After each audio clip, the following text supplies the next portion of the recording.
clowning around. It's the real with Khalil, yeah, the truth is in the sound. The mission, dropping knowledge with no fiction. If you got a minute, sit down and have a listen. From the field to the screens, yeah, we keeping it raw. Real talk, real lessons, addressing every flaw. Life hits hard and it causes real pain, but out of the struggle there always comes real change. We dig deep, pulling stories from the core. Vulnerability, truth, transparency, and so much more. So tune in close, let the wisdom expand. It's not only a podcast, it's a helping hand. It's the real with Khalil. My brother. Man, I appreciate you being here. Good to see you, man. It means a lot, bro. I appreciate you. No, it means a lot that you have me on. Yeah, man. It's certain people that just leave a mark on you, and I think the perfect opportunity for me to be able to connect with you and talk to you, and grow myself, man. So. Hey, we're all growing. Yeah. Always. Right. If you're doing anything in life that's meaningful, you're growing. Yeah. You're learning. I was having dinner with a gentleman the other night who's 78, and God, the things he's done in his career and his life, and just guy's been a pilot and CEO of a publicly traded company, and he's a bird watcher. Right. He shared all this stuff. He's just learned I'm learning French. I started taking French lessons about a year ago. Is that right? Yeah. And, I'll know a little bit of French. Après vous. Yeah. So I know a little bit. My favorite saying is Voulez-vous coucher? Je ne sais pas, which means I don't know. Oh, got it. Yeah. Right. I know that one. You're like, I know je ne sais. I went to France for about a month, so it was beautiful, man. I spoke in France, was a guest speaker in France. Awesome. It was cool, man. But learning French, Yeah, just trying to expand the brain a little bit. Right. And I always wanted to learn another language. Right. And last summer, we had 3 trips to France. We did a boat trip, yacht. That's beautiful. Yacht trip in the south of France for for a week, and with some friends who were getting married. So it was like we were invited to join. It was just a great time. Were you in Nice? Going back. We were in Nice, yeah. That's Nice. Man. Went to Saint-Tropez. I've been to Saint-Tropez several times. But that's so cool, man. It was cool hanging out. And then with my daughter, my middle daughter, who's 20, she'll be 21 this summer, that's another story. But she did a summer at London School of Economics. And so we were dropping her off in London. We have friends who have a place in Paris. And so hung out with them in Paris for about 3 or 4 days, and then we came back for the Olympics in August. Get out, with those same friends, and just enjoyed the city. Got to see the USA basketball doing the last 2 games. You live in life, brother. Hey, man, I'm trying to, right? You live in life, man. Yeah, trying to. You live in life. Trying to. You live in life. All right. It's good to see you. Man, it's good to see you. Good to see you.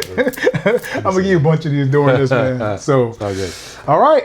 So, welcome to The Real with Khalil, the podcast. Your podcast for real talk, real lessons with real people. On The Real, we keep it real. We dig deep, pulling stories from the core, vulnerability, truth, transparency, and so much more. Today, I get the honor of bringing on my boy. I don't even know when we met, man. Did I meet you when I was at the Suns? We met when you were at the Suns. I was at the Suns. Yeah, so like 03, 04, somewhere in there. 03, 04. We just started buying season tickets for the Suns, and I think that's when we met. Was I your salesperson, or did I just run into you guys? Do you know? I can't remember that much. I think you might have been the person we talked to about tickets. I think you might have been. That is crazy. That's crazy, man. So I get to introduce my guy, Charles Mitchell. Well, it's been over 20 years, Charles. Being able to meet you, man. Yeah, 22 years. I remember walking around the arena being a new Suns employee. I had a bunch of accounts to call. I wasn't even sure if you guys were on my account, but nonetheless, it was just cool to meet you, man. So Charles Mitchell, hometown, Raleigh, North Carolina. Some of your achievements, entrepreneur, which you spoke about a lot of the fruits of being an entrepreneur, which is incredible. One of the first men that I saw be an entrepreneur, one of the first black men I seen being an entrepreneur, and one of the first black men I saw be an entrepreneur that wasn't using your, let's say, sports background or something like that to be able to give you a catalyst into your business. So definitely remember that. We'll talk about those fruits, obviously. Personal accomplishments, doing your best you can. I think that's in all aspects, I would guess. Yep. Yeah. Every day's a new trial and tribulation. Yeah. Yeah. Everything's a gift and opportunity. Everything a gift, right? And then background information, graduate of North Carolina A&T, went to UNC Chapel Hill for business school, American University for law school, Harvard Business School for the Executive Management Program, and a proud member of Kappa Alpha Psi. Yeah. I do fine. I love that, man. I love that. The pretty boys with the canes. Huh? I mean, that's what I know them as from college. I mean, you know, it's kind of funny because I know that's the sort of like the perception, right? That's like what most people, you know, say Kappas, right, sort of portray, if you will. But at my school, North Carolina A&T, I mean, that wasn't the deal. I mean, we had a lot of brothers that were just not down with the pretty boy thing, right? That's just not how we roll. So, different deal with Alpha Nu. Yeah, man. I think it varies from campus to campus for sure. For sure. And you know, like sometimes things get like washed, and they only get this much attention. Like, oh, this is what you are. It's like pigeonholing some people, but. Absolutely awesome, man. Personal interest, travel. I know that's a big one for you. A nice good meal. I know I know it doesn't have to be 5 stars, but a good meal for you is always a big one. I mean, Michelin star I appreciate from time to time. But I don't need it, you know. I can take a taco down the street. Yeah. A food truck. Some of the food trucks be hitting, man. Exactly, man. And then you said cooking and sports as well. Yeah, you know, I started cooking probably, man, I don't know, probably like seriously in the last 10 years or so. I just picked it up as something that I really enjoy doing. And also as I've been on this what I would call a fitness journey.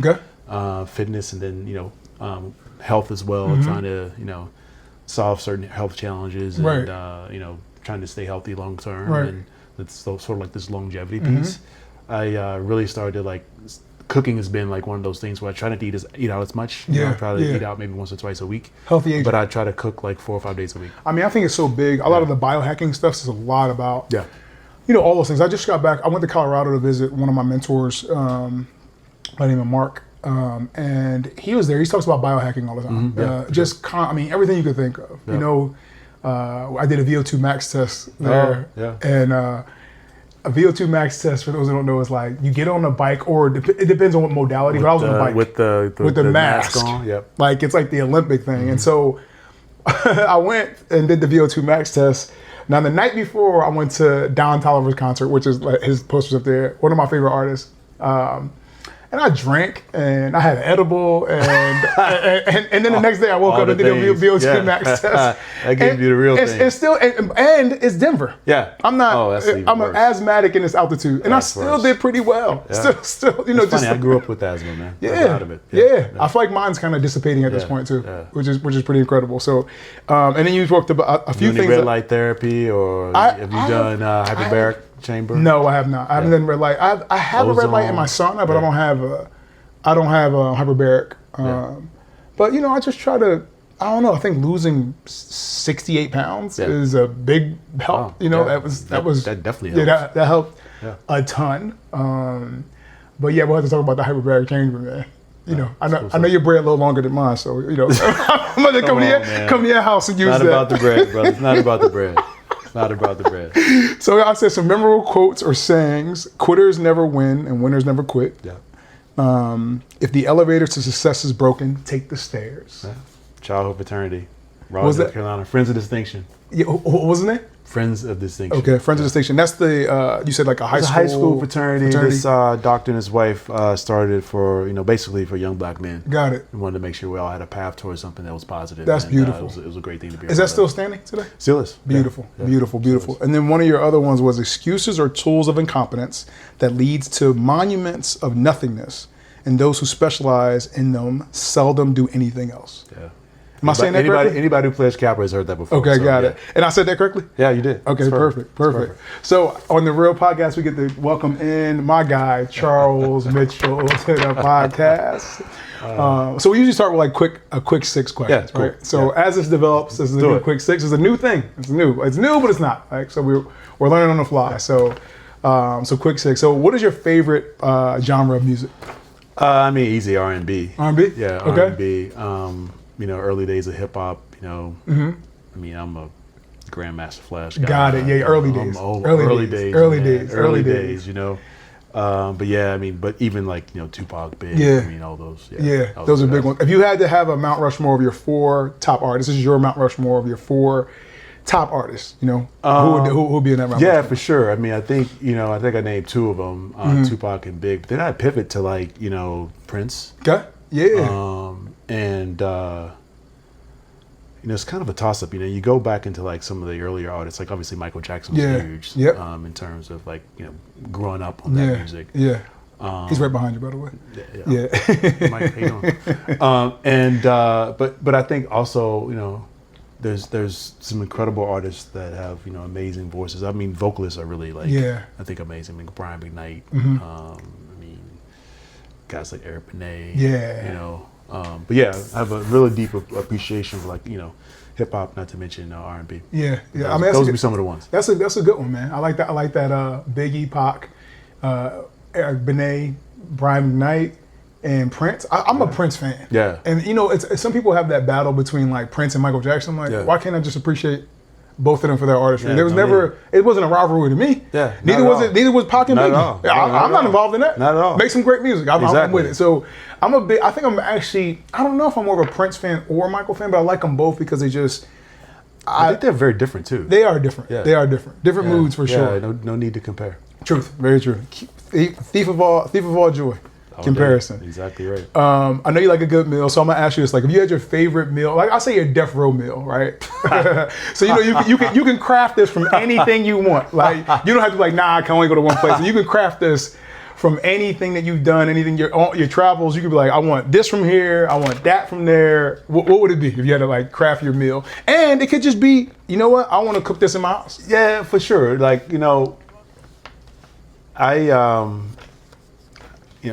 I consider myself, like, for some reason, I feel like I'm part Italian. I love Italian food. I love a great Italian meal with a good glass of Brunello. Okay. Cacio e pepe is probably one of my favorites. Cacio e pepe. Probably one of my favorites. And then, always a good lasagna. The funny thing is, I can't tell you last time I had lasagna. Really? Right? It's just not part of the diet, the lifestyle, right? Yeah. But those two for sure. And then I'll, this will tell you some of my roots. Okay. Love some crab legs. Oh yeah, I mean, listen, you can't go wrong. Can't go wrong with crab legs. Can't go wrong with some crab legs. Gotta have that on the menu. Nah, can't go wrong with crab legs. And if somebody can make some good fried chicken, come on. You got to take that. Sure. Yeah. Got it. I like it. What you like for like a side? Like you have like are you a sides person? You know some people love sides. Yeah, no, for sure. I mean, I grew up on like streaming casserole. Okay. Yep. Definitely love macaroni and cheese with the little onion things on top. Yeah, the little onion things. Yep. Exactly. And what else? I mean, sweet potatoes. Love that. Are you a collard green person? Love collard greens. Yeah. Are you kidding me? Yeah. I grew up in North Carolina. I know, but not everyone. Like my mom makes incredible potato salad, but I'm not like a big potato salad person. Yeah, me either. My mom does the same. Everyone will try to take it. I don't love potato salad either. Yeah, it's just that it's not high on my list of things to eat. But my mom's collard greens though. Oh, sure. My gosh! I'll tell you, it's like I can't get enough. To be honest, it's not even my mom's collard greens. Unfortunately for me, both my maternal and paternal grandmothers have passed away. Got it. I'm sorry to hear their collard greens, ridiculous. Yeah, is that right? And my great aunts, all my mom's aunties. Yeah. Was they? What were they using? Were they using fatback? Or I would assume. I assume they're using like the ham hock. Yeah. A lot of times the ham hock. Right. The real thing. Yeah. I got the imitation one because we smoked turkey. You're doing yours with the like smoked turkey. Smoked turkey, man. That's how we grew up. No pork on my fork. You know what I'm saying? No pork on my fork. So I like that meal, man. I've had cacio e pepe in Italy actually, and I wouldn't have known what it was at all unless I had that experience. It was so thick to me. I couldn't believe how this is. The bowl came out, Charles. It must have been probably that big. I'm thinking like, this is too small. I'm like, I'm gonna destroy this. Right. It was probably 5-6 bites in. I was like, I'm good. I'm good. I don't really want anything. They're like, this all you gonna eat? I'm like, I'm I think the other thing too, the food in Italy is so clean relative to what the ingredients are. Right. And so I always find that when I'm there, I probably eat a lot less pasta here. Particularly, the difference is that when I'm in New York, there's an Italian restaurant I go to a lot in New York because I just can't resist it. Right. Like here, where we live, I just don't have the draw. Yeah. Right? There's and I don't. When I make it, I don't think it's the same quality. Yeah. Right. And so I steer towards things that I feel like I gravitate towards, from a standpoint of what I can make well. Right. But in Italy, I feel like the food is just relatively clean. Yeah. Even if you're, to your point, you eat till you're full, Yeah. you're done. Yeah. And you walk so much. Walk right? so much, man. That was probably one of the best parts. I actually lost weight in Italy. Yeah, I believe it. lost weight in Italy, Totally believe it. which was cool. I just had a moment, Charles, when you're talking there, man. I'm like looking at you like, oh my gosh, he's in my house having this conversation because you left such a mark on me. Man. And I know I mentioned this obviously when we were kind of like prepping for this, but it's sincere, man. It's like for a moment, like I'm sitting there looking at you like this is wild. No, it means like, a lot, man. It really does. Full goosebumps, bro. It means a lot. Yeah. 'Cause at my age in life, and I'm 58. Okay. And look, 5 years ago it'd be hard to me to say I was over 50 because it was just Right. such a shock to like, damn, this is where I am in Right. life. But You look great, man. 58, thank you. bro. But at this point, man, I'm starting. I've embraced it in a way where I feel like anything I can do that's positive, particularly for other black men, that if there's anything that I was able to make a positive contribution around, it's just I'm just real grateful for that more than anything. Yeah. Well, Really. it means a lot to me. That ripple effect definitely has impacted me throughout my businesses and my entrepreneurial run as well, and obviously here as well. So it's been one of those things. And so when I was making my short list of people that I wanted to have, you were on that list, man. If not like third or fourth one on the list, and I haven't seen you. I know. Last time I saw you was in the airport. In the airport, I was saying the same thing. We ran each other in the airport. Airport. Last time I saw you was in the airport. So it was just a moment, man, where I just like had a moment with you. But yeah. So anyway, I like your meal. What's your favorite sport? If you only can pick one sport. Oh, hoops. Oh, it's hoops? Easy, okay. yeah. Perfect. Yeah. So then I'm gonna ask you then for your Mount Rushmore of hoops. I'm gonna ask you for your four GOATs when it comes to basketball. Yeah. In my mind, nothing controversial. I think MJ is the GOAT. Right. In my mind. Right. I've, of course, Kobe's up there, and I think obviously we have a lot of, given that the way he tragically passed away, I think Kobe tends to come across as like someone that I revere him a lot more for his fortitude, his grit, and the way his approach to the game, to be excellent, to be elite, and to be a true legitimate superstar. Yeah. Probably more so than for his accolades. I really appreciate the approach. The approach, yeah. What he did to be great. All Yeah. the things that it required of him. I do have a lot of respect and appreciation for LeBron. Largely for the longevity, what he's been able to do and how he takes care of his body and is still performing at an elite level. LBJ, man. I think from that perspective, it's unmatched. Yeah. I really respect and appreciate him as a player. I think the other person, it's hard for me to not throw Magic in there. Magic. And part of the reason is I think Magic transcended the game, particularly at the position of point guard at 6'9", right? Yeah, that's wild. And, that's wild to be 6'9" point guard. To impact, not just from a skill perspective, but his impact on winning, creating culture around your teammates, as you learn more about people, he had to grow into all of that. Yeah. But I also think that what he's been able to do off the court, as a businessman, as a person in the community, as someone who's trying to be an inspiration to other people coming up behind him, to persevere around the whole HIV thing, right? So what that man's been able to do to sort of have an impact in and around the game and outside the game, I think it's huge too. Yeah, he's I didn't really see him because I was younger. Yeah. And obviously I knew his legacy based on my mom talking about Bird and Magic, but I didn't really get to see him. But obviously I saw Jordan. Yeah. And some people love Jordan. I did not like Jordan, but I grew up a Knicks fan. I get it. So he hurt my heart every time. He hurt a lot of folks' heart. Yeah, hurt my heart crazy. Yeah. So you playing in that era. I mean, there's guys. I mean, you can look at Reggie Miller. You can look at Patrick Ewing, Charles Barkley. Yeah. There's a lot of guys that didn't get rings because of him. Yeah, because of him. Karl Malone. Yeah. A lot of guys. John Stockton. He was keeping people from hitting that pinnacle, which is a great sign of greatness. And then Kobe Bryant was local, Lower Marion High, high school sports show every week almost. It felt like, and we didn't know. It was just a little who's this peanut head dude and. It's funny. The guy that was on as well. He's a Kappa, and his favorite player is Kobe. So it's funny that you guys both mentioned that. Yeah. So I'm gonna ask you one more question as well. So, how about your Mount Rushmore of comedians? Are you into comedy? That's probably the weakest area. Is it? Yeah. For me. I mean, I definitely can name. Yeah. this is obviously telling my age a little bit, not just a little bit, a lot. Right. You say Flip Wilson? First person I think. I'll say Flip Wilson.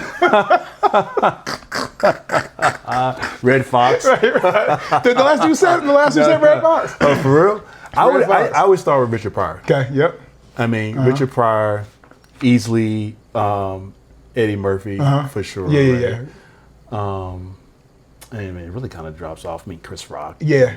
Chris Rock, longevity for sure. Yeah, definitely for sure longevity with him, and not to mention having a relatively clean performance. His show is relatively clean. Yeah, it's not he didn't have super crass. It wasn't curse words every time he turned around. Right.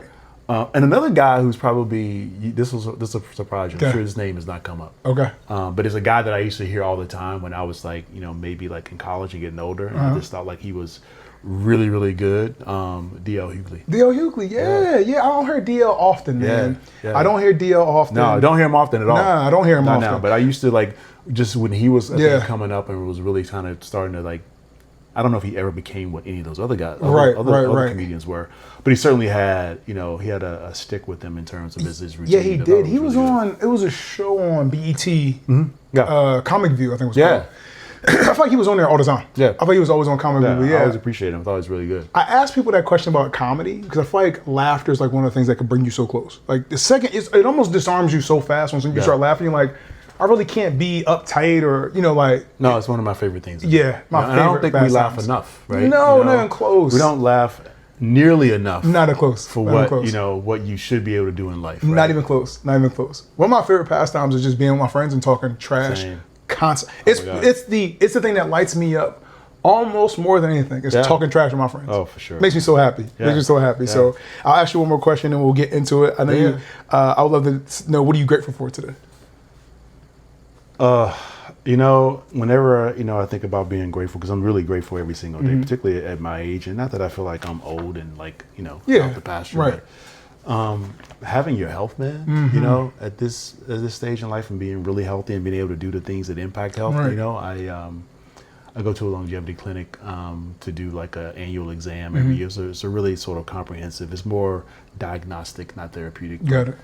So in La Jolla, California, I started doing it 5 years ago, and they do heart health, brain health, cancer screening, full body cancer screening, metabolic health. So like if you have you're getting close to like diabetes, or if your thyroid's out of whack, or any of those things that really impact health in a major way. And so I get a whole like full day of like these battery of tests, like 15 vials of blood, about to pass out afterwards. Yeah, I bet. But it gives you a baseline, right? So then in 6 months we do blood work again. They sequence your DNA and your genetics, so you get a sense of like what are the things you're predisposed to. Got it. What's coming down the road? What's coming down the road, possibly, right? Right. It's like 50% is like genetics, 50% is lifestyle. Yeah. And so having an understanding of what's happening with my body.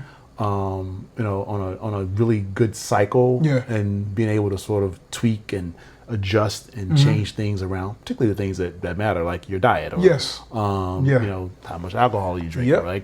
Do you like I don't smoke and never have smoked, but like things that could be really detrimental to your lifespan, and trying to use those as tools. And so I'm super grateful every day that I have an awareness about my health and kind of where it sits, and there shouldn't be, not that it can't happen, but there shouldn't be surprises. Right. You're out in front of it. And get out in front of it. Yeah. Exactly right. I mean, I think that and I'll say this for everybody, but specifically in our community, is going to the doctor. Yeah, for sure. And health is such a big one. For sure. I had the, over 40, you get the finger. You get the finger, and you're like, and as much as like, I don't think it's embarrassing. I think maybe playing college sports and all that stuff, it just doesn't, I'd rather be safe than be cool. Right. And that doesn't, those things to me don't correlate. It's like, well, being safe is the cool thing to do. Yeah, and the thing is, here's the other thing like about that, like most men, I think the number's like 80-85% of men will get prostate cancer, which is wild. Yeah, it's wild. So at some point, no matter, like if you live to like be 100, the likelihood that you have prostate cancer is really high. That is wild, man. So it's one of those things that you really do yourself a favor by just let somebody put that finger. Yeah, I mean, get it over with. It wasn't pleasant, but you know exactly. You're like, oh God, how many fingers was that? How many fingers was it? Like it was just a tip. It's like, oh, that's the game I've been playing this whole time. Exactly, man. I've been playing just a tip.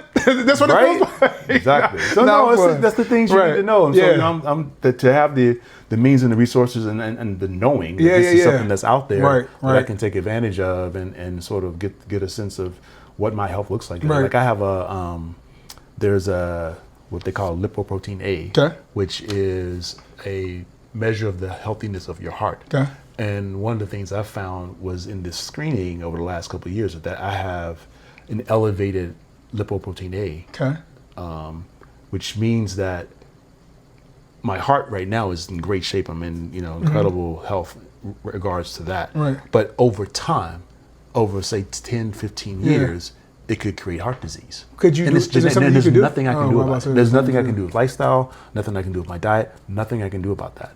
But there are modalities. There's like you can take Repatha, which is a pharmaceutical. It's a drug that you can take as a shot. You take twice a month. And then there's other drugs that are in clinical trials where you literally would get a shot. Like you get one shot and it reduces it by that number by 90%. That's cool. So there's things that are happening, but you have to be paying attention to those things. You have to even know they're coming. You have to know they're coming. I get a 65-page report that tells me everything about my health. That is amazing. Yeah. That's amazing. I think it's a champion for that. I'm a champion you for that, Charles, on being ahead of your health. I think that's always a big one. Yeah.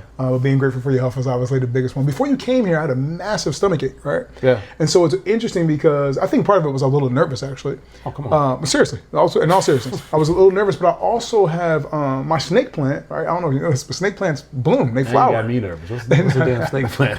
Snake plant. You know snake plants. You see this many snake plants. You see the snake plant all the time. But it bloomed. Yeah. It bloomed, which is the rarest of occasion. Apparently, they don't ever bloom. Oh, wow. But it's so fragrant, and I'm so smell sensitive. Like, it'll give me a headache or a stomach ache if someone has like perfume on. Wow. Or like, I have to be real mindful of like candles or like stuff like that. Yeah. But I think that's what it is. I sat it outside, and I feel fine now. But it's so fragrant and it never ever blooms. So yeah, I don't know. I bet there's something in genetics around that. Oh, I'm sure of it. I have such a even with the detergents and all that kind of stuff, like I really can't do too many scents or fragrance. That's probably a good thing. Yeah, for sure. So you said how you were 58? 58 years old. And how's it feel to be 58? Depends on the day, man. Yeah. Today I've got a little bit of a hamstring deal. Got it. I strained the other day in a workout. But no, generally speaking, it's a good place to be in life. Right. I feel like I've been able to accomplish some things that I've wanted to do personally and from a career perspective. But also am in a place where there's so much more I want to do. I feel like there's so much more out there for me. Right. And I feel like in this transition state in life where I get to now do other things that I think will be just as big, if not bigger, than the things I've been able to do right now. If I said, okay, you're 58, right? Do you feel like if you have to correlate obviously you're on planet age. How do you feel 58? Whatever 58 is supposed to feel like. Like, do you feel that's the funny thing. By and large, no. Got it. You know what I mean? By and large, no. And I'm real conscious of my age, and I'm very conscious of, sort of like the connotations around age and what that looks like. I do know that we say today like 50's a new 40, right? And in a lot of respects, I feel like where I am, like I feel like I'm in the best shape of my life. Got it. And literally like I hope this doesn't sound vain, but when I take my clothes off, when I take my clothes off and I look at myself, I go, wow, man, this is for 58, brother. Yeah, you're killing it. You're doing all right. Charles, I don't really want to do anything good for me. Yeah. But I like to look good with my clothes on. And I'll do all the things for the result. Like, I don't want to do anything. I don't want to drink water. Left to my own devices, it's 100% true. I mean, if I could just do all the bad things and still look good, I do all the bad things all the time. Well, it's twofold for me. I would agree with they want to look good too, but I also want to live for a long time. Yeah, for sure. I want to be around for my grandkids, and I want to be around for, to experience, so much more that I think life has to offer. Yeah, I'd agree with that. I think the real flex is definitely health. So for sure. And what do you do for a living? I am CEO of All About People. Okay. We're a staffing and recruiting firm. We started the company in 2002, my wife and I. I got it. both Congrats. founded the company together, and we spent probably the first 15, 16, 17 years of the business just in probably one space. We did a lot of what I would call lower entry level work for like that corporate workforce, and then layered in a few years in doing executive search, which is also a big part of what we do now. But in 2016, 2017, we, in addition to the work that we were doing and still do, moved into healthcare staffing and recruiting. So that's been like the lion's share of the business. It's really grown the business significantly. And didn't tell you this. 2 years ago, we sold the company to private equity. Oh, no way. Yeah. And so we're private equity owned now. Sherry and I still own small percentage of the company. I shouldn't say small. It's significant enough in terms of like the strategy is to continue to grow by acquisition, some organic growth. We've already had one acquisition on our second that should close. It's right outside your hometown, Philly. Okay. It's a position staffing group right outside Philadelphia. We'll close end of this month or early July. And then I'm actually going to Mississippi 2 days from now. I'm going to Mississippi to like look at a travel nurse business that we're thinking about purchasing, and we're having conversations. So the strategy is really to grow largely by acquisition, and hopefully in a couple of years to sell it again. Yeah. And then I would probably most likely be officially done with that business. Be done with that business, right? I like that, man. Congratulations. 2002 when you started. 2002. Wow. So I met you guys really shortly thereafter. Then wasn't too long after. That is amazing. I had my little stint at All About People for some time. That's All About People alum. I am an alum. He's an alum. I am an alum. It taught me a lot. But I got that's when I really got the chance to have like a bird's eye view on watching Charles and his wife do their business and just kind of understanding it. Trying to figure out what it was and how does this work, and not really wanting to ask, honestly. I just wanted to be able to I didn't really understand what was going through my processes. Yeah. But to see an example, I think is more powerful than being told anything, by far. I would agree, and I would say, I met a guy would know me from anywhere, that would have no idea that he had a huge impact in my life. And I was a young lawyer, practicing law here in Phoenix. I'd probably been working in a law firm as a young corporate attorney. I've been working for maybe a year, and I worked on this big case, this big deal that it was an acquisition actually, and all I knew was that this big massive company out in Scottsdale was buying this trash company out of Detroit, and they were paying this guy $40 million for the company. And then, he had they had a $500,000 a year, consulting agreement, which basically just to stay out of the business. Yeah, just for 3 years. Let us do our thing. I didn't know this. I just knew on paper what this deal was. Yeah, 40 M's sounds great. I got invited to the closing. Right. They don't do it this way now, I don't think, in the practice. But basically, everybody shows up. This guy flew in from town. Lawyers come in, the business people all come in, and they pass around a bunch of documents, and somebody signs, and then there's a big check that somebody gets, right? Literally a check. That sounds literally awesome. A check. That sounds great. It'd be a wire transfer today. Man. But I walk in the room, and across the room, about to get a $40 million check, is a brother that looks like me. Oh, no way. Yeah. Blew my mind. Oh, that's beautiful. Blew my mind. And in that moment, I knew that I was on the wrong side of the table. Yeah, got it. I knew that eventually where I wanted to be, what my life needed to be, was on that side of the table. The tumblers in the lock. On that side. And it clicked for me right in that moment. Right. And I knew my days were numbered. That's beautiful. I think that's a big one, man. Yeah, I knew it. It took, another 3-4 years before the right opportunity presented itself, and my wife and I jumped off and started our own company, and then literally 2 years ago, August will be 2 years, to be able to sell this business and have a very similar type of financial exit on this deal, and I'm able to that. When I think about what I've want to talk about accomplishments, to sell a company that you started out of nothing, that somebody paid you something for. To me, forget about the financial impact, which is, our lives have changed forever, right? Around that, and, for our children, and, hopefully beyond that. Man. If my wife doesn't spend it all. Right. You build a generational wealth, man. And that's the whole point. But the ability to actually build something from scratch that didn't exist, that somebody actually paid you for. Yeah, it's like the most mind-blowing thing. Man, I had no clue, man. It's the Congratulations, most mind-blowing man. thing. Thank you. And so that's a full circle moment. yeah, it's absolutely a full That's circle a full circle moment. And, you know, look, first thing's health, you know. Yeah, of course. In terms of being grateful, but the ability to be able to do that. Yeah. And then be able to secure my family for a really long time. I have 2 kids with special needs. Right. Oh, wow. Yeah, my right? son has got a genetic disorder called Frat syndrome, which is on the autism spectrum. Got it. We didn't know for a number of years. He's 17 now. No way. He's 17. Yeah, my oldest Haley is He's 24. 17. She's at ASU. Same disorder, but she's not as severely affected. Got she's it. highly, you know, she's a highly intelligent kid and has, you know, the ability. My son is 17, but developmentally like 3 or 4. Okay, got it. So it's a tough deal. We have a lot, but no, you never hear me complain about it, man. We have a lot of support. Man. We have, therapists and, you know, nannies, and we have a lot of help and a lot of support around that. And unfortunately, the resources to do those things. But to be able to have, you know, lifelong resources for them. Right. It's huge. That is, man, that's, huge. I appreciate you sharing that. Yeah, I know that autism touches a lot of families. Yeah. Our first guest that we had on, Marcel Ship, his son, his youngest, has autism. And it was funny, he told me in this moment, which is like you're telling me right now. Like I'm around Marcel a lot more than I'm around you. And I know it touched him. You know, I know it touched him for sure.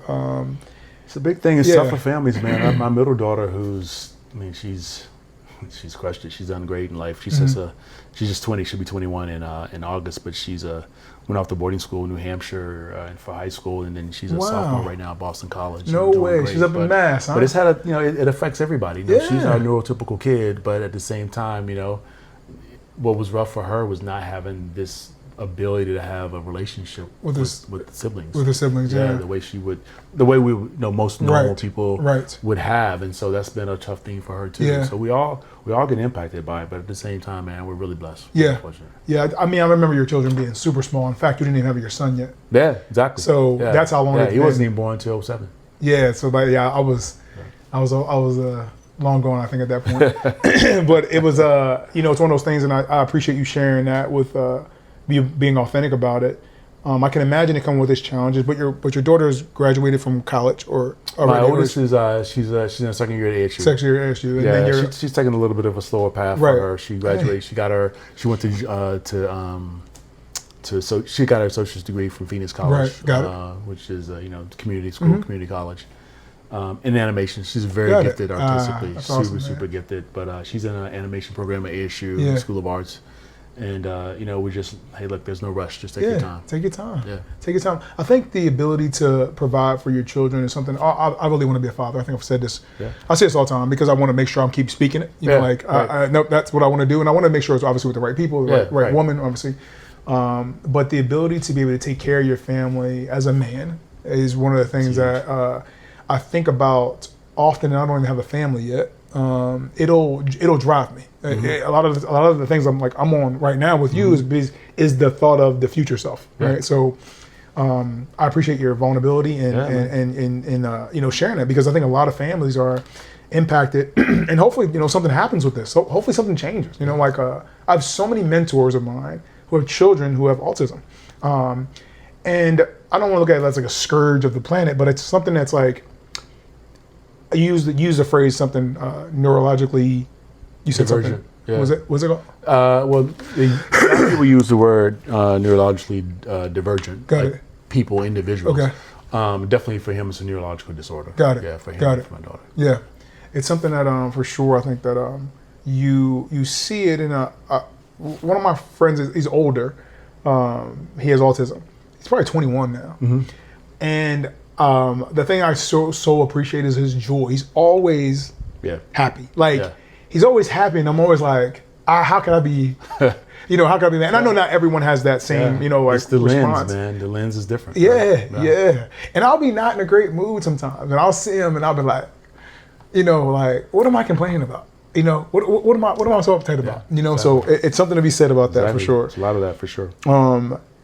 How was your childhood growing up?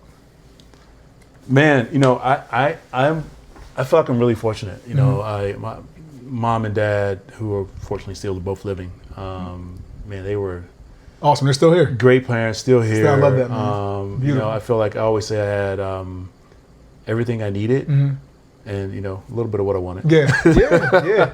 You know, So you weren't spoiled. I wasn't spoiled. Right. To say my father would probably say it differently when it comes to my mom. So my mom used to, she really took care of me growing up. Yeah. And particularly, it's like, when I wanted those new Nikes. My dad's like, my dad's like, go to Kmart and get him some $10 Converse, But no, I mean, I really have an appreciation for them both. I mean, they both taught me how to work hard. Gave me a lot of confidence in who I could be as a human being, and that they were in the '60s, the civil rights movement. Man. For them, they fought for for all the things that I was able to have access to and do. They didn't have those things, and so there were just no barriers in their mind. Like whatever you set your mind to, you can do. And they said that to me all the time. Are they still back east? Yeah, still in North Carolina. Got it. Still there. So they passed the baton. And you've obviously running that race well. Yeah. I think you are, man. Thank you. It's one of those things that's big. I'm gonna ask you this: have you ever been broke or broken? Definitely broke. Yeah. For sure. Yeah. I mean, I've definitely been broke. Yeah, been broke. So being broke, it changes almost like it almost warps your brain at times. I hate to say broken, you know what I mean? Because I don't know that I've ever been broken. Because I think that's just a broken kind of taste that your spirit's just been like taken from you. Yeah, a finality to it. And I just don't. Nothing's ever been that detrimental or that serious for me. Other than like girls in college. Right. Once you figure that out, it's all good, right? Like, Once you got past all that, but just in terms of, definitely broken sense of like just didn't have the resources or dollars. So like I never forget particularly when I was periods when I was in school, in college and undergrad. Undergrad for sure. I mean, mom and dad helped a little bit in undergrad, but I mean, still, it wasn't like they could. Not like my kid. My kid. We have a place in New York. My kid's going to New York every other weekend. Yeah, that's beautiful. Hanging out. Right? Yeah, I'll go. I'll take the place in New York. If you want. She's there right now. She's on an internship. And I was there last week. That's she's awesome. like, Dad, I kind of want to be here by myself. Or something. I'm like, what? That's amazing. But that's no, amazing. Nothing like that. I mean, essentially had I worked in college too. And so that was like the spare change. I wanted to hang out, wanted to have fun. Yep. And that's what that was. Right. But like I do remember, like I never forget, like my first year in law school, and I just had no money, and I was in DC, and walking past these coffee shops and restaurants, and people sitting outside and having cocktails and dinner, and I'm like, like, I can't even have an appetizer on the menu. Right. I'm going down to grab some ramen off the shelf. Yeah. I think it's good perspective sometimes. Some people, like the gentleman you spoke about got the $40 million check, right? And you watch someone be in that position, right? So sometimes it's hard to wrap your mind around. They always weren't in that position, right? But it's so hard because we only get a snapshot of them that we see, right? Like I only know you as Charles Mitchell, the owner, entrepreneur, Harvard graduate. Who you've been. I don't know the other side. The other side of that story. So something that is also relatable is oftentimes being broke is often a great common denominator for a lot of people. And I often try to remind my kids, particularly my middle one, she's really ambitious and wants to do a lot of things, and I think she has appreciation, but she saw what it took for her mom and I to like build something and work every single day. Right. And I think that she really understands what that looks like. She knows that if she wants to duplicate or replicate that. That she has to do the same thing. Right. But it still is a little different, because she saw what we did as professionals, but she didn't see what it took to like even get to college and, get an opportunity to like, I got an academic scholarship and then, try to move it from there to like graduate and get a job and go to graduate school, like all the things and not having the resources to like pay for any of that. Yeah. Mom and dad paid for college. They were like, okay, we're done. That's on you. The rest is on you. Rest is on you. Your ambition gets to take you there. Exactly. Yeah, I mean, it definitely gives people perspective just to know, I wasn't always this person, Exactly. Wasn't always that mindful, wasn't always that, wherewithal. Didn't have the, so I think that's always a big one for people to understand. Do you have daily rituals that help you with success? Like, do you have like this is what I do every day, or most days that really are like this tips me towards being successful? I mean, I'm a big reader. Like, I love to read. Got it. Physical books or you audio physical books. Okay, got it. Physical books. I have way too many of them. Got it. They're everywhere. Okay. My big thing is I want to learn something new every day. Okay. And so I try. Why? Because I think it keeps you in this mindset of how do I get better? Mm-hmm. And to me, better is about what I can learn today that I didn't know yesterday. Got it. And so I feel like if I can learn something every day and really find a way to incorporate that into like my existence, okay, whether it's something I use today or something I use next week, but I try to take it in as one of the things that allows me to, really try to hone in on being either a better husband, father, being a better businessman, entrepreneur, better friend, better son, better brother, all those things that impact who we are as people every single day. So reading is one of your big ones there. I love to read. So my mom's a librarian. Got it. She was a librarian. I mean, that's super cool. And I was love in to a read book all the time as a kid. Do you think that really was one of the things that really made you strong academically? Was your fervor to read? It definitely was helpful in like, in a place like law school where you read all the time. Yeah. It was definitely helpful because it didn't, 200 pages tonight to read for class tomorrow wasn't, a huge thing for me. There's no chance, Charles. Yeah. There's no chance. I say this, I'll say this. I do not like reading at all. I don't like reading stop signs. I do not like reading. It's something I never have enjoyed, ever. But I am a avid audiobook learner because I learn very much like a lot of athletes are like this. They're tactile functional learners. Sure. If you show me something, I'll get it. But if you tell me to read it, I'm gonna be like, I don't even know what the hell I just read. So it's one of those things where I had to learn because I was classified as a younger kid. I was classified as having a learning disability. And it wasn't that I had a learning disability. I just didn't learn the way other kids learn at all. My mom tells the same story. She said I was too. She was classified. She said they went to, she tells the story all the time. Like when I was in like a preschool or kindergarten, they had put me in this group of kids who were like slow readers or slow learners. And my mom was like, why is he in this group? And they said, well, because, blah, blah, blah, blah, blah. He hadn't, and she said, tomorrow he won't be in that group. Right. Tomorrow he will know whatever he needs to know to be in this other group. And she said, she took me home and she like drilled me that same night. The next day I was in the other group.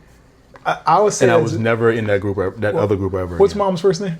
Valjean. Valjean. Props to Valjean. Yeah, no doubt. I think that's such a big one, especially young black boys are classified so quick. I give props to my mom, Helen. My mom. Yeah. I was classified early. And so she was working hard to get me into tutoring for reading. My reading wasn't strong. And if you notice all too well, and you do, reading is the backbone of all compensatory education. Because if you don't know how to read, the teacher's like, well, you don't know, you can't do the work. But what people don't also understand, Charles, is that if you don't read well, it impacts every single subject. So, Johnny leaves Chicago at 5:45, going 60 miles an hour, headed to Los Angeles. You'd be like, yeah, put that together in an equation. You're like, I'm like, I don't know what that is. And so it took me a long time, man, to kind of get over, I'm dumb.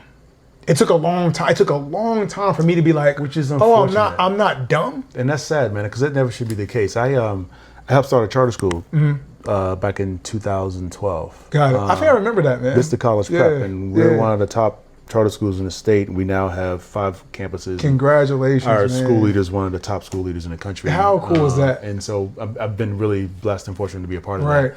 I've been the board chair for the last 12, 13 years. And so to see what our kids, who are all black and brown kids, right? And with the idea that, demographics don't determine destiny. Beautiful, man. Kids can learn. That. I love that. All kids can learn. Demographics don't determine destiny. Destiny.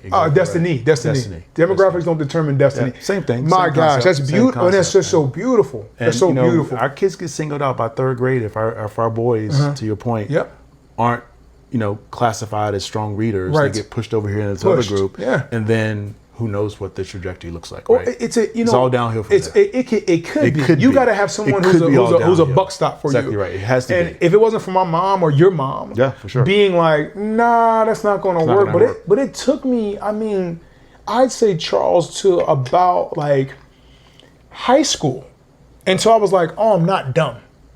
Like, I know it sounds crazy, but it took me a long time. No, I get it, man.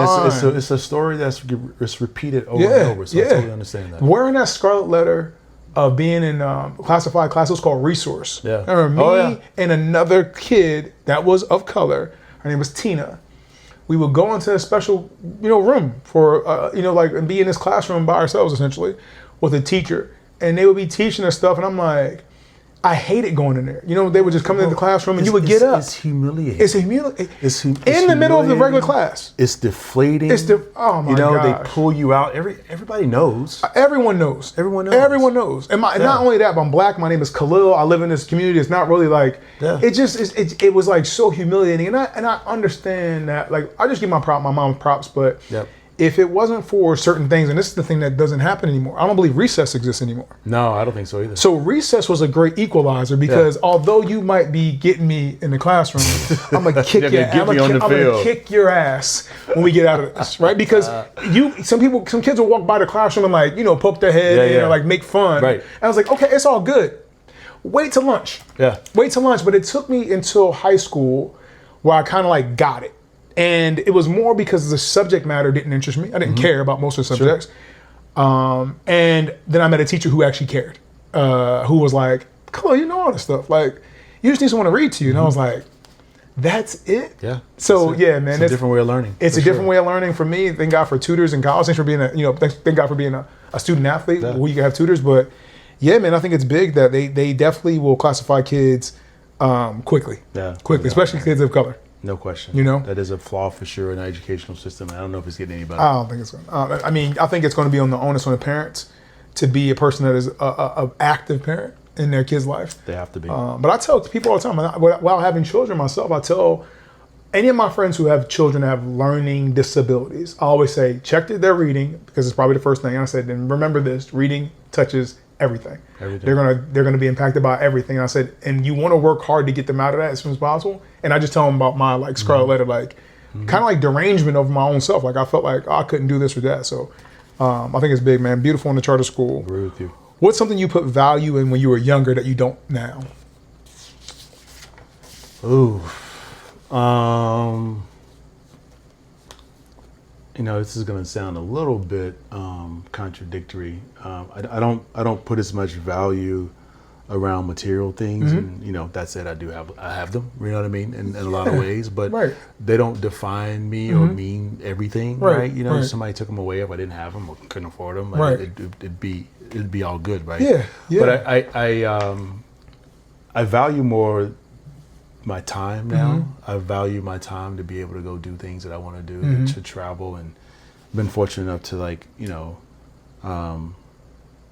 live and be in different places at different times, and so just to have the means to do that and go places and not be tied down by the work or the career that I have, that I'm able to, even now, I'm doing some things with an investment bank out of Chicago. We're growing a growth equity fund. That is kind of like the next thing. I'll talk about the transition from the next stage is going a $500 million fund. And starting to really make some traction with that, and it's like the next stage for me is what I would hope to be is not only just an investor, but someone who's able to take these, and we're looking at emerging companies that are hopefully a lot of them diverse, be mentors, be resources, not to mention that last trunk of or last tranche, if you will, of funding to help them really take that J curve and grow and perhaps even go to those capital markets, IPO, sale, acquisition, whatever is on the table for them. So really happy and excited to be in this next phase and able to do these things that really mean something to me, more so than like something I can go buy. So material items. I'm the experience for me of being able to be in these different rooms, these different opportunities, to be at this stage, it's way more important than what I can go out and buy. It's I'll say it, on the outside, looking outside.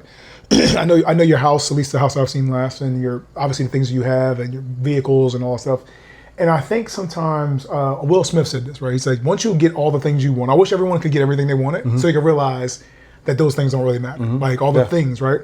Excuse me. And so it was funny to hear that, but I think there's a level of and I would agree, I've had some beautiful years of being like high on the hog, you know, like making great money to me. And the ability to not want for anything allows you enough luxury to have perspective. Yeah. I think sometimes if you're like, oh, I'm in Maslow's hierarchy of needs, and food and shelter and water, that's all I got. Like, it's hard to be like, yeah, it's hard to see yeah, above. man, material things don't matter. You be like, hard to see above that and say it doesn't matter. And I'd be the last person to ever say money doesn't matter. Right. That's not true. Right. I do believe money matters. Yes, it does. Because money allows you to be able to have resources to make different choices in life, Right. And I think a lot of times to your point, when you're not at that, you can't see above. You can't see it. You can't see it. Right. There's no understanding of, what do you mean? You like, bro, it's everything. You like, yeah, but it's not. But it's right? not. Because you can see, you're around people that are miserable. Right. That have everything. Miserable, right? Yeah.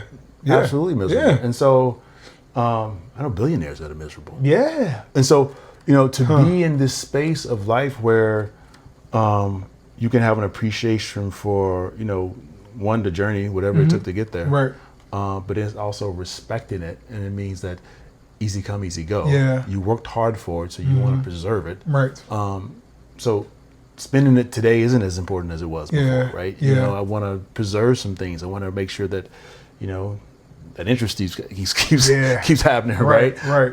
And so those are the things that, having a lot more education around what my resources now can do versus, something that I can buy that's worthless, an hour later. And you try it off the lot. It doesn't matter, right? And again, like I said, I'm not saying I don't have those things as I do, but it's in the sense that they don't mean everything. Yeah, I think perspective is time is like a great aid to perspective, right? So, you've had the things, you had the toys, you traveled the world, but I think it's you mentioned health was one of the first things you're grateful for. Huge.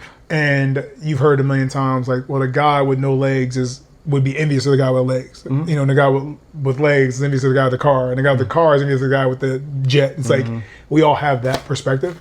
But I think universally I hear people say material things. In my older age, material things are not as important. Not as important. If they have gotten to a point of not being below that poverty line, you know what I'm saying? Like it seems like no weight is as heavy as, well, there's a couple of weights that are you can feel them, you can feel them, but you can't see them, right? So one of those gravities is like racism. It's like one of the heaviest gravities. Super but heavy. Poverty is one of those heavy, like you can see poverty obviously, but those like you can see racism now too. yeah, you can. That's a whole nother you conversation. can. Well, some of that invisible. That's a whole nother conversation. Yeah, so that's not invisible either. Right. Just to be clear. You get it. Yeah, for sure. So for someone feeling lost in life, what do you suggest a question they could ask themselves to assist them in their next chapter? I think a fundamental question.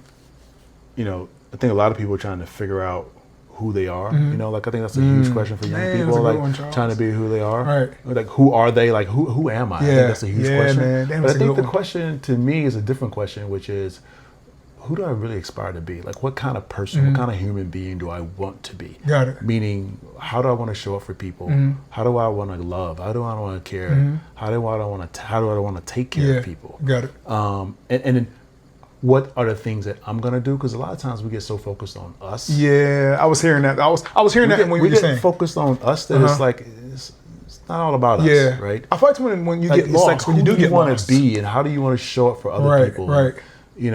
I think that in turn allows you to receive a lot of the beauty that comes from that, right? There's so much gratitude from just being able to be a blessing to other people. Yeah. And being that way, not just about resources or money or anything like that, but just sit and have a conversation. Yeah. Like to sit here and be talking to you after all these years and to have a real conversation, like, real with Khalil. Like to have that conversation. Like I'm super grateful, thankful for that, man. Yeah. To be selfless is big, man. It gives you perspective on that.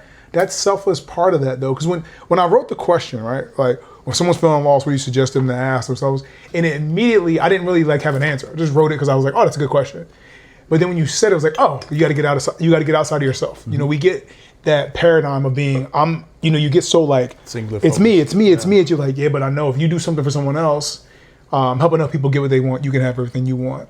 Right? It's like, but I do appreciate that because when I wrote the question, I was like, I wonder how you're gonna answer this one. Like, I'm gonna get him with this one. Like, he ain't gonna be an answer. And then the second you said, I was like, oh yeah, I guess that makes sense. That's my biggest area of growth has always been when I wasn't focused on how to enrich myself, but to enrich others. Yeah. You know, that's big. That's big. I think about that a lot. You know, when you run a company with lots of people who are, you know, at the end of the day, really trying to like get somewhere themselves. It can't just be about what I want.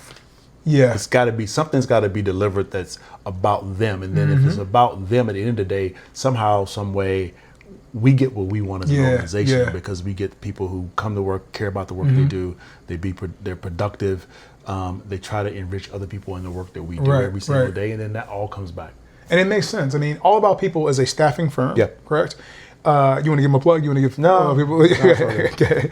But a staffing firm. Find the website. And so, there you go. All About People. All About People. No plug needed. But yeah, I know that's a big one. It was funny because you were saying, it's like, well, of course it is. Of course it's aptly named. All About People. Because you're giving people opportunity, right? So what do you say, what experience would you say shaped you the most as a man? Wow. Honestly, it's probably one I don't want to say, but it's probably the most true thing. I think getting married. And you know, I got married and like within a year I was a father. Oh wow, okay. And so being responsible, not just, you know, obviously when you're married to someone who's, you know, we're both equally focused on work and career and building something. And so we were equally responsible for that. But at the same time, you know, you have to show up and do your part to kind of hopefully create some success over the long term, which fortunately we were able to do that. But when you bring another human being into the world, and now you know that you're responsible for like everything, from like feeding, clothing, bathing, making sure they're safe, giving them an environment or creating an environment where they can be loved and be cared for and can learn and can grow, like that's a huge responsibility. And so I think that really, it formed in me the seriousness about the responsibility that I had and what it was going to take. I was ambitious and there's things that I wanted to achieve, but you know, you can always feel like, oh yeah, I'm young, I got time, I can figure that out. How old were you when you got married? I was, you know, I was late for what I think, you know, a lot of people got 30, I think at 32, 33 when I got married. Got it. So, you know, my wife was like 26, and you know, we were,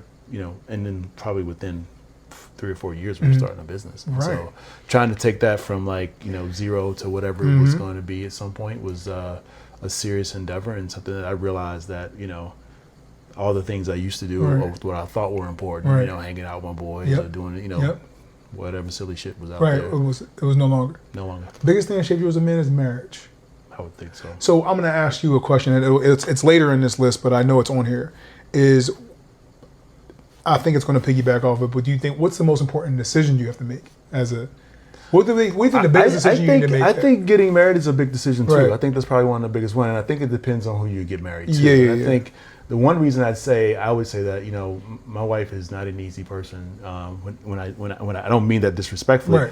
I mean that in the seriousness of what how she takes her responsibility, not just as, you know, all the things she is, you know, a businesswoman, you know, a wife, a mother, but you know, expecting the same thing from me, expecting me to show up in, you know, the big ways, expecting me to be the leader, not only of a family, but a leader of a company, and like doing all the things that I need to do to make all of that great. Do your part. To do my part. And do your part with excellence. And do it with excellence. You know, when you say not easy, you meant like she's not letting you off the hook. Not letting me off the hook. For anything. For anything. I know your wife, and I know that's the exactly right. Yeah, not letting me off the hook. And I'm, you know, to be able to look back, and again, I think I shared with you earlier, like 25 years later, like, man, I'm grateful for that, because it's made me, you know, it's made me a lot tougher.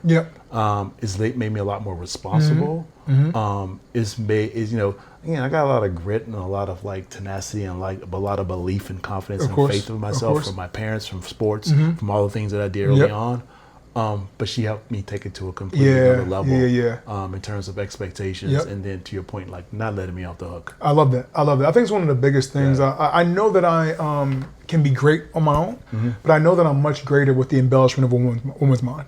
And I only know that because I was in a 10-year relationship, and I'm like, I saw my growth, that J curve. Yeah. I saw that growth, but the embellishment of a woman's mind, and one of my favorite things, Napoleon Hill, the Mastermind Alliance, two or more minds coming together, work in perfect harmony for the attainment of a common definite objective, is probably one of the things I like believe in so much, right? Yeah. And so when you are seeking partnership, or I would say even stronger, a marriage with someone, having someone who is going to push you is probably one of the biggest things. And, you know, in this world, Charles, I don't know if there's anything bigger. I mean, look, obviously having faith and you know, making sure that there's something bigger than you in life, right? In terms of like a higher power, whatever you may believe. Right.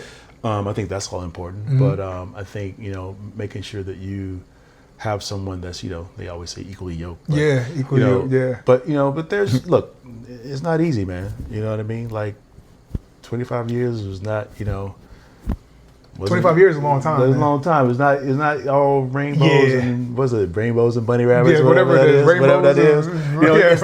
It's not easy, man, because you're individuals, like you're human beings, and we're subject to like moods, and we're subject to like our own wants and desires and what we want that somebody else may not want, right? So, it takes a lot of compromise, and it takes a lot of like you just have to believe that this is supposed to be and it's going to work, right? And so,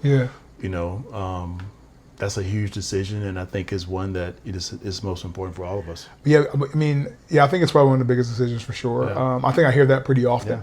Yeah. And it's not for everybody. Yeah, I mean, I guess I'd be the first to everybody. say that it's not for everybody, because and I don't know that everybody needs it.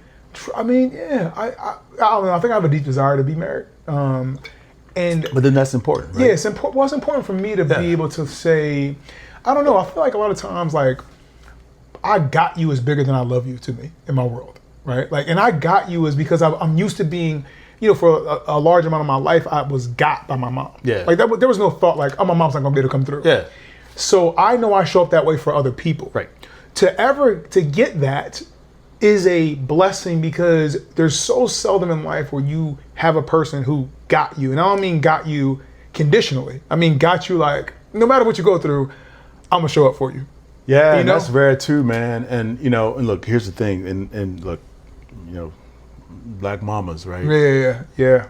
There's nobody to love me like my mother does. Yeah. Right. The conditioning. And I don't have that expectation either, right? Yeah. I just know that's real. We're not going to have that. Not going to, but you also want someone who's going to, I think one of the biggest things is, I've been reading a book lately. It's like, this is person like meet your needs, right? Are they like really be willing to like? There's a book called The 80% Marriage, where we talk about.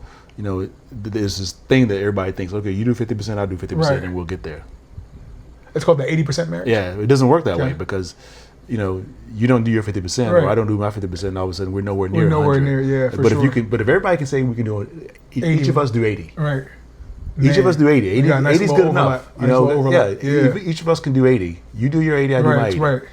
We're doing damn good. We're doing damn good. Yeah, we're doing damn good, for sure, man. That's the 80% rule or 80% marriage. 80% marriage. You know the author? By chance? I can get it to you. Okay, perfect.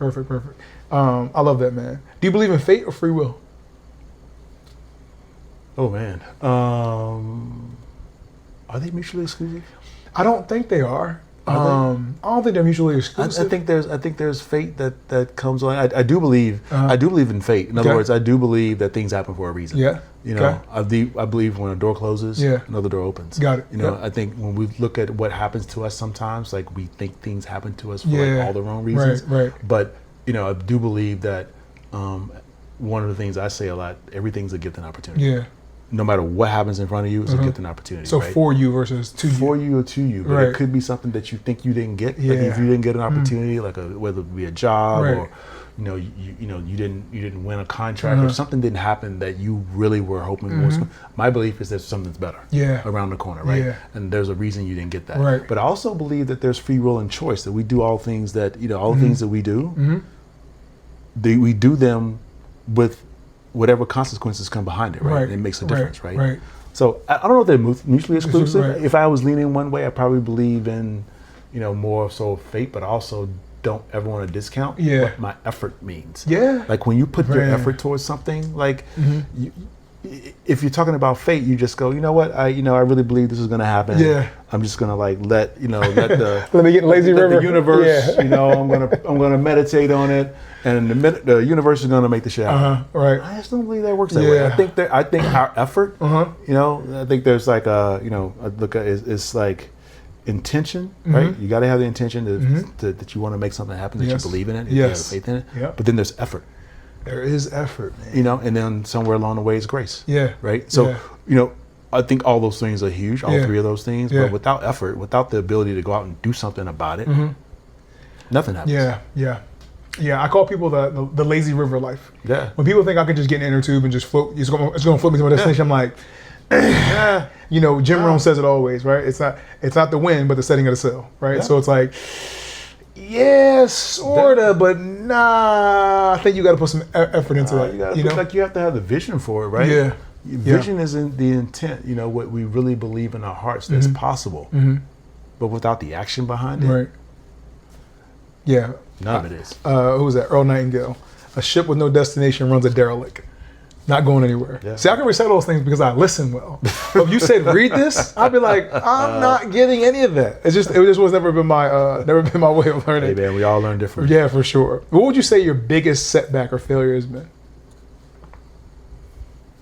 Oh man, biggest setback or failure. I've had a lot of them.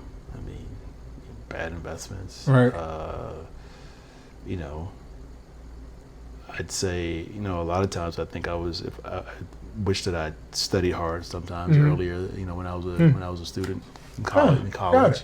Not that I did poorly, but I'm just saying that there's a lot of things I look back on that were, I'm thinking sometimes, failure didn't do well in a particular class, but maybe that wasn't the class I was supposed to be in. It was different. I didn't have the aptitude, to your point, like, it's how you like visually see things versus like you hear them and you can understand it a lot better. Yeah. But I've had a lot of failures. I think probably just trying to think of one that's probably more recent. It's just you fail in your work all the time. Like you don't get something right with a particular piece of business and you lose it and you have to start all over again. Like I think a lot of those things are all defining in terms of like not just in that moment because you didn't get something right or you made a mistake or you really got something wrong. It's how you recover from it and get up the next day. Yeah.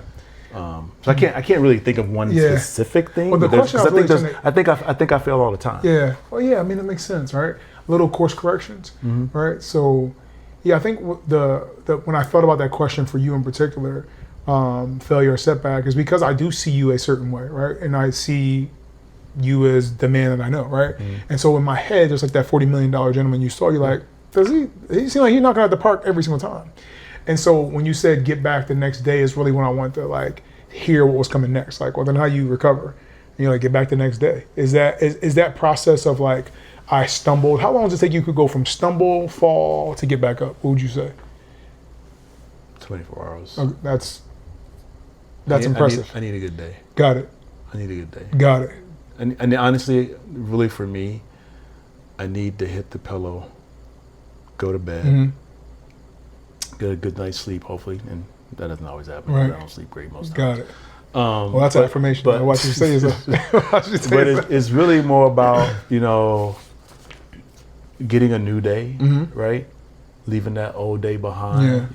Whatever happened 24 hours before, that might have been shitty. Right. Nah, keep it real. We're here. Nah, keep it real. Keep it real. Yeah. And so it's just one of those things where if I can get up the next day and have an appreciation for the fact that I get to do it all over again and do it differently and do it better, then it sort of lifts my spirit in a way where I can just let go of whatever, disappointment or pain or hurt that I was feeling before. But I don't generally linger with, bad feelings or hurt feelings. I'm resilient in that way where I can just sort of just reset and just go back at it. Got it. You don't stay in it long. No, I don't. Yeah, I think that's one of the toughest parts is sometimes staying in it. Yeah.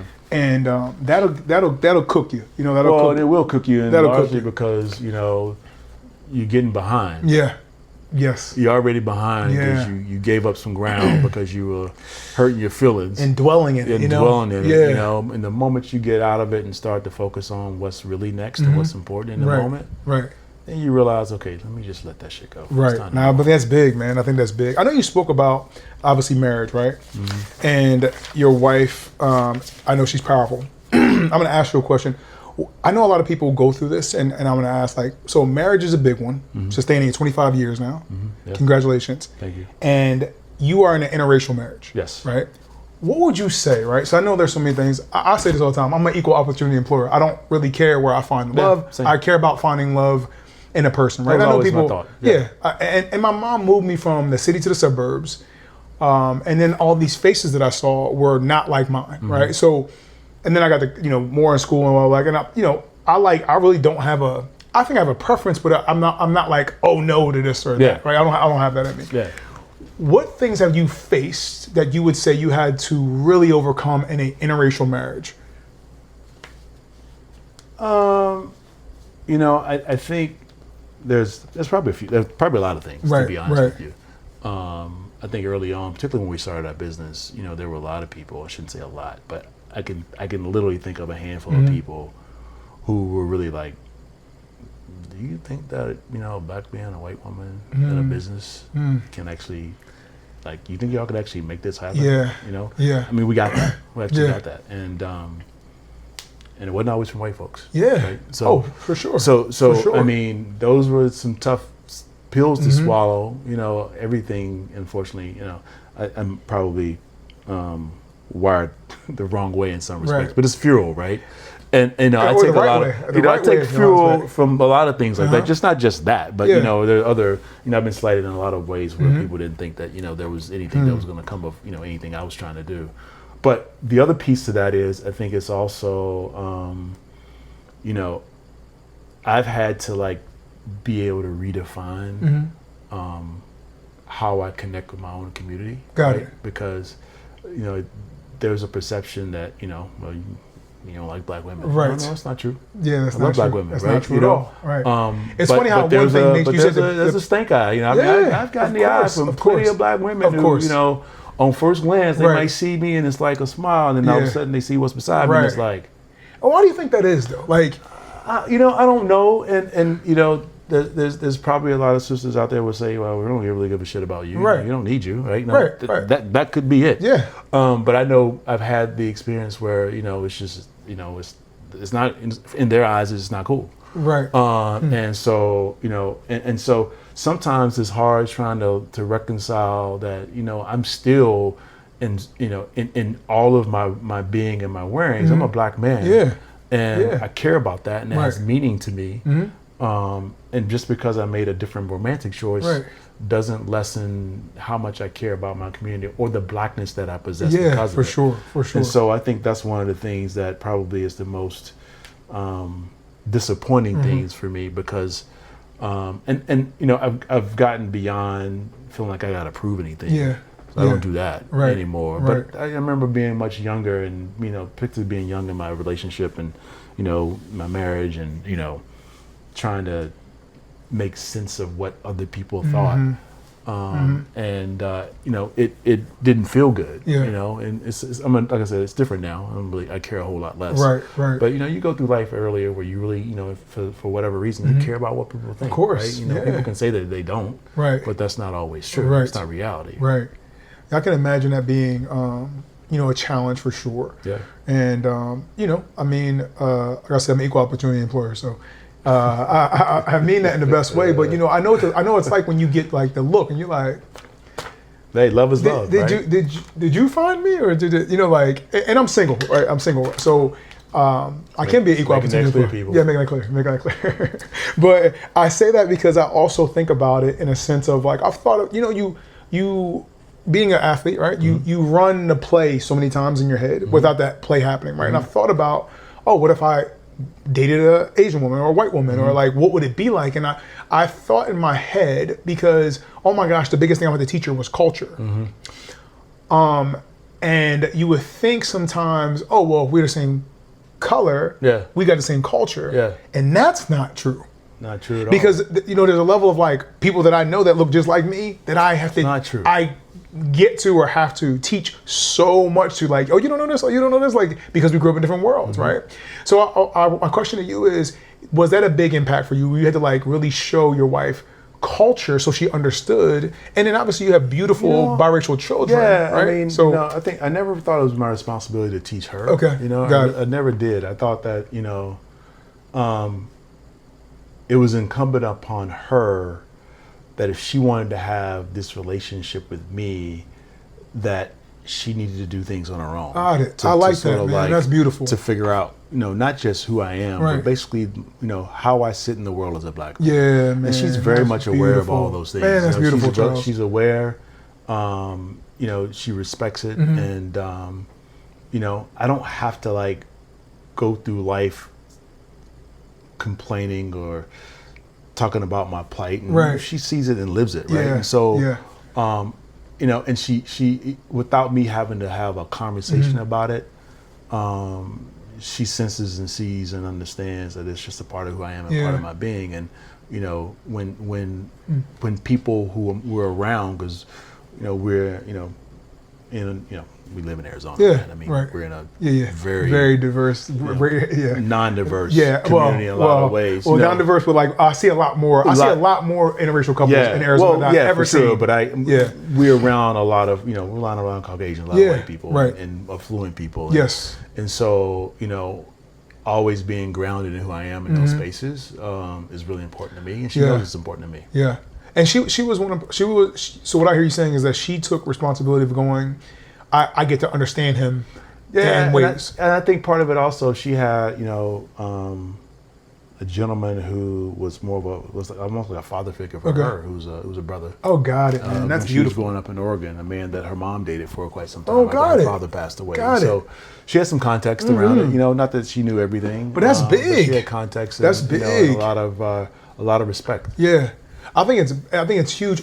And I talked about that with some of my friends, because being black, and this is not just a black conversation, this is just me and him having a conversation, just so it's not like, oh, you guys are having a black conversation. We're not. We're having a people conversation. But we grew up in a world where we had to learn how to be white. Well, yeah, and I think those are realities around that, right? We're who we are as human beings and people, but at the same time, when you're thrust into certain environments, whether it be out of college and your first job that's in corporate America, and what does that look like, right? Or you move to a place like Arizona, I go to law school, I come here, I work for a law firm, and, I don't know if there were more than one or two other black people in my law firm. Wow. And it's really not about who we are, but it's about the circumstances we find ourselves in, and how do we maneuver, and how do we, make our presence felt in those moments without having to compromise who we are at the end of the day. Yeah. I mean, I think it's such a big one, man. It's such a big one, and obviously all the accomplishments and those things, and but to hear that, man, because I know it poses a challenge. But even when I think about it, and like I said, the Monday morning quarterback, I'll think about, man, what do I need to teach or show this person? But the fact that she did it on her own accord, but also had that background of growing up, I think really gives someone perspective.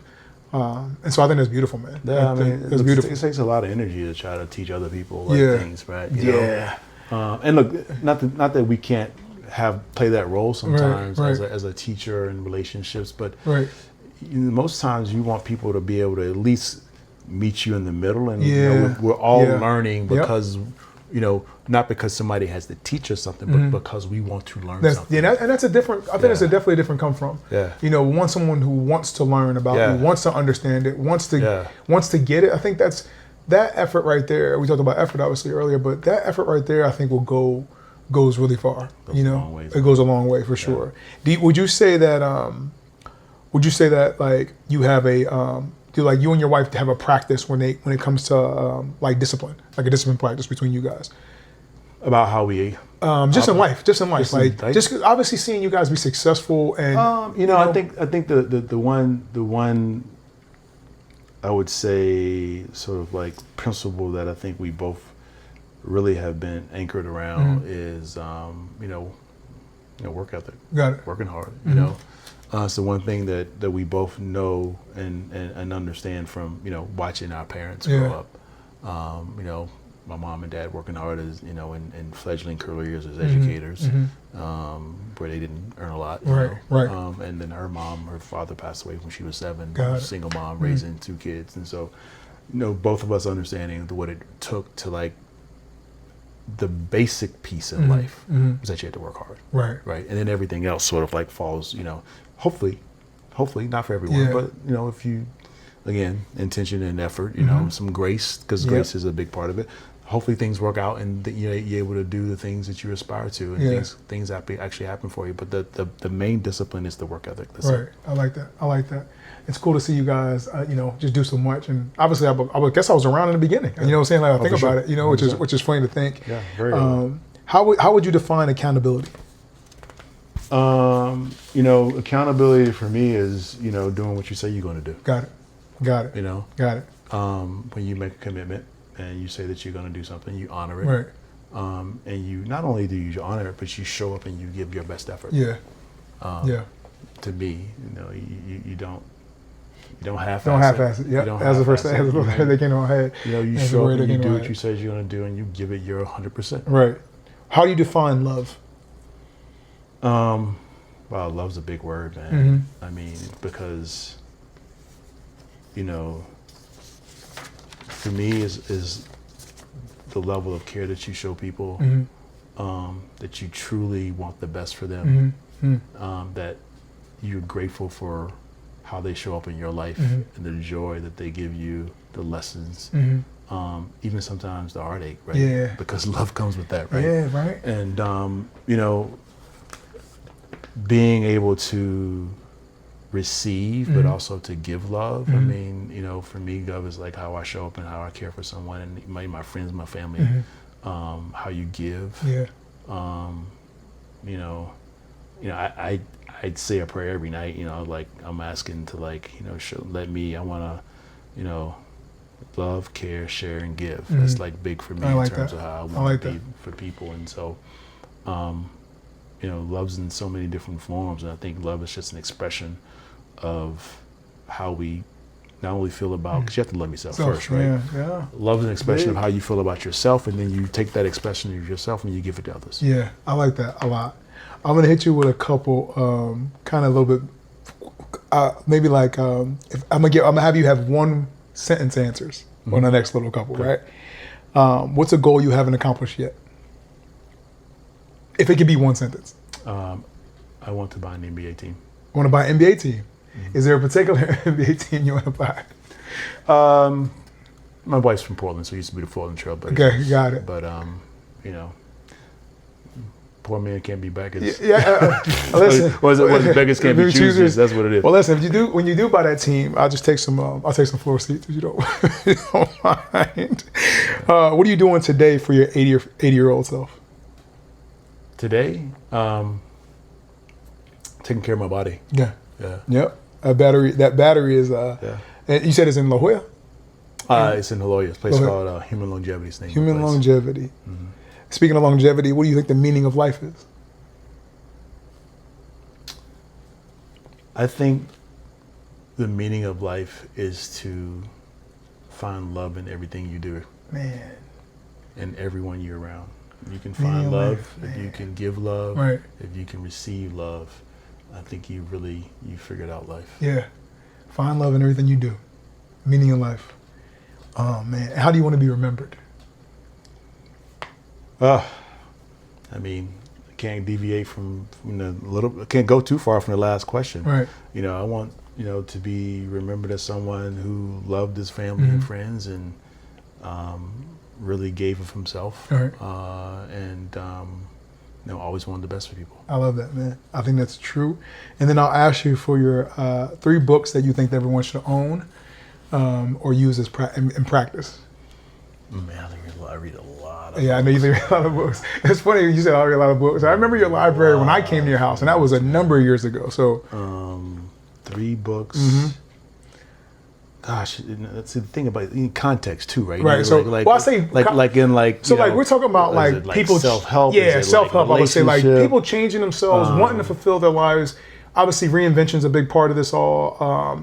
To get the most out of life, like squeezing the juice out of life. Is there 3 books that you can think of that are like, man, I think everyone should probably read these ones, or these would be super beneficial for me when I was 18 or 9 or 12 or 21. Like, are those books where you're like, man, these 3 right here could really put someone on the right trajectory, even if they didn't have maybe educated parents, maybe they grew up in poverty, maybe they've been set back a couple of times, maybe they've been a juvenile. What are some things, because one of the highest things that happens, Charles, is people go back to jail oftentimes based on recidivism, based on them committing the same crime, based on a limited vocabulary, right, or limited knowledge. And so most people commit the same crime, not because they're necessarily in the same circumstance, because they don't know what else to do and they don't know how to express, I don't want to do this anymore. Which is crazy to think vocabulary has that much limitation on someone, right? Because we act out when we don't know what to do. So usually you'll hear people go in and they'll either come out better at what they were doing bad, or they'll go, yeah, I'm never doing that again. So it's like, what do you think could unlock people to be able to live a fulfilled life? If you had 3 books, or maybe 1. No, there's a lot of them out there. I mean, a lot of books that I've read that I really enjoy. I'm just trying to think of some ones that recently, but I've read, there's 3 books that you can start with probably come more than 3 now. 7 Habits. Okay. 7 Habits of Highly Effective People? To me, highly effective. Okay. Yep. And I think that's kind of like your basic, right? Gotcha. That's Stephen Covey? That's Stephen Covey, right? 7 Habits of Highly Effective People. I think that's like the one, the basic, the right? basic, yep. But then stepping into more of the books where you have to the interpretation, how you read a book, like The Alchemist, I think is like a great book. So Alchemist is a book I've read several times. Okay. It's a great story. I never read it. I never read Great story, really good book. I recently read a book. There's 2 other books that I've recently read in the last couple of years. One is called 5 a.m. Club. Okay, 5 a.m. Club. Fantastic book. 5 a.m. Club. Yeah, okay. It's a great story that is, you read it. It's okay, I will read that. Really cool. I will read that. Or I'll listen to it. It's about being what is it like these to become a successful, not just successful, wildly successful entrepreneurial business person, just a human being, right? Okay. And there's another really good book called Into the Magic Shop. Into the Magic Shop. I never heard that one. Yeah, it's a really great book. Into it's about this guy Shop. Who's actually his story of becoming a neurosurgeon, and not having the aptitude ever even to get into medical school. Got it. And so this practice that this woman that owned this magic shop that he would go into when he was a kid, she basically taught him the power of meditating and the entire power of intention, and how to leverage that to really fulfill yourself and your dreams and things you want to accomplish in life. So it's a cool book. The Magic Shop. Into the Magic Shop. Into the Magic Shop. Into the Magic Shop. Into the Magic Shop. And then I like a lot of Joe Dispenza's book. I don't know if you read Joe Dispenza. I don't know if I have. You have the name of the title. He's got a book called, he's got several books, but one is Breaking the Habit of Being Yourself. And no, the other I never book have. is called Breaking the Habit of Being Yourself. Becoming Supernatural. I've heard that one. I've heard of that one. Becoming Supernatural. Is how common people do the uncommon. How common people do the uncommon. A lot of that's so similar to Into the Magic Shop, is rooted in a lot of meditation and using the power of the mind. Really, really, in terms of the ability to really dig, get into your heart. Yeah. And have real gratitude. And that energy that's created. Right. That can allow you to not just, I hate the use the word manifest. Yeah. Because it's more than just manifestation. You do have to have what we talked about earlier, the action, the effort that comes along with it. Like when you put all those things together, what's possible. Right. It makes perfect sense, man. Being that you are an avid reader, obviously, and I know that's empowered you so much. I've heard you get to stand on how many books you can stand on, how many books that get your vision, right? So the more books you read, the bigger your vision grows. And I want to say just understanding what's possible, right? And I think I'm a big fan of autobiographies of people who've done extraordinary things in life. Yeah, it doesn't have to be people who are successful in just because it doesn't have to be a billionaire. Yeah, it could be someone who's just been a high achiever and ultra marathoner, somebody who's done something extraordinary in life and what it took to get there. For sure, and what they had to do to really, it's all about.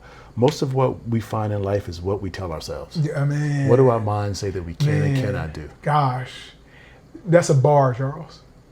That's a bar. Can you say it again? Can you say it again? That's what we tell ourselves, man. Man, that is a bar. That's what we tell ourselves. We get out like what we tell ourselves. Man, I mean, I think Mine is the most powerful, like, part of our body. Right, yeah.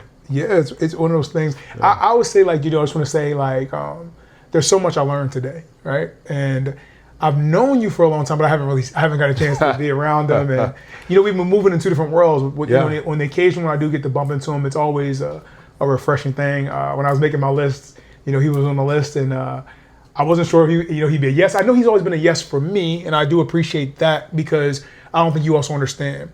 There's a level of, if I really got into something, Charles, this is the truth, okay?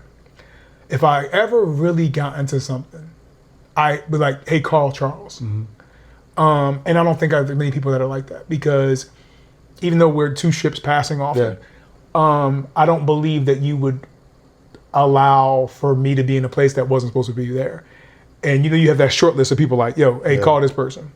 And Charles is one of those people. But can I share something? You sure can. Sure.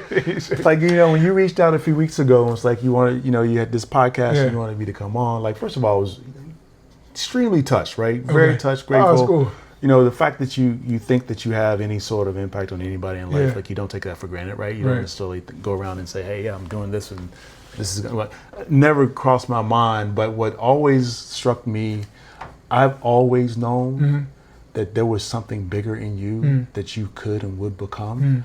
And it was just a matter of you unlocking yourself. It wasn't about what anybody else was gonna like give you or do for you, but it was what you were gonna do for you. Yeah. And what I love about seeing where you are right now is that you've done all those things that you needed to do for you to get where you wanted to be. And I think it's like, it's kind of like the belief I have for me. This is just the beginning for you, man. I think there's so much more that's gonna be, impactful for not just your life, but other lives that you touch, being a father, being a partner in life with, some, really fortunate and lucky woman. You're going to be an outstanding father, husband, and you're going to do great things in this world. And you've already started on that journey right now. And I'm super, you're not supposed to use this word. I'm going to say it, but you're not supposed to use the word. But I'm super proud of you. Proud is supposed to intimate that we're on like some different level. Like proud intimates that like I'm higher and you're lower, but that's not the case. That's not what I mean by that. I mean that you're someone that I really admire, and I'm really happy for you. I'm grateful that you decided me having you on the show. Thank you, man. Thank you. Before I get you out of here, I gotta say thank you for that. Thank you for those words, man. It did touch me. I can't make those up. Can't make up the goosebumps, man. And it touched me a lot, man. Just seeing you have a family, seeing you live your life, seeing you be an entrepreneur, seeing you be a Black entrepreneur, have a minority business, been in the Valley, established since 2002. Seeing all those things, man, it was just like one of those things. I was like, man, this is life. I could live life like this. But I just want to say thanks for being on the podcast today. Before I get you out of here, though, you get to nominate 3 people that you say will be able to hop on, and in a state of reinvention and growth, and someone with wisdom, knowledge, and all those things. Well, I got 3 guys on top of my list right now that are really dear and near to me. One is my line brother, James Barham, who's actually in Spain, moved to Spain, so we have to figure out how to get him on your show. I mean, he can fly. You can go to Spain. You can go to Spain. James, what's his last name? James Barham. James Barham, you've been nominated. Number 7, Alpha Nu, 1985, Fall 85. I'm actually going out to see him by like another end of August. So, that's awesome. Worst case, we'll get him on down. We'll get him on down. You come on with me. Hop on a plane with you. Another is a brother here that I've known for a long time, also a fraternity brother. Named Eric Moses. Eric Moses? He's CEO of the Fiesta Bowl. Oh, no way. Great brother. Man, Eric Moses has been nominated. He's been in the Valley, folk. He's been here, I think, a little over 2 years now. Okay, beautiful. One of my dear friends, known him since I was in graduate school at UNC Chapel Hill. And strong brothers, great, Black Enterprise listened him a couple of years ago. Was one of the 20 most influential Black men in sports. Got it. So he's blazing trails. And then my guy, man, my former podcast partner that I did the Conscious Vibe with, Dr. Daryl Jones. Dr. Daryl Jones, better known as DJ. DJ, you've been nominated. You've been nominated. Sure. You've been nominated. Yeah. We had a lot of fun on our podcast, and I think you'd enjoy him. I absolutely will. You guys are all invited. He's the real. Yeah. Okay. Perfect. Yeah. Perfect. Yeah, for sure. We'll have those gentlemen on once again. I want to say thanks so much to Charles Mitchell of All About People. Make sure you guys look him up. but just been a great influence on my life. Hopefully you got something out of this. Like, subscribe, and comment. But I love you guys. Thanks for checking in. Thanks for who you are. And let's continue to get better. Let's go. Peace. This is real. My man. My man, bro. That was awesome, man, bro. thank you so much, man. That was awesome. That was awesome, bro. That was great, That was, man. man, yo. That was dope, bro. That made my day, man. That was dope. This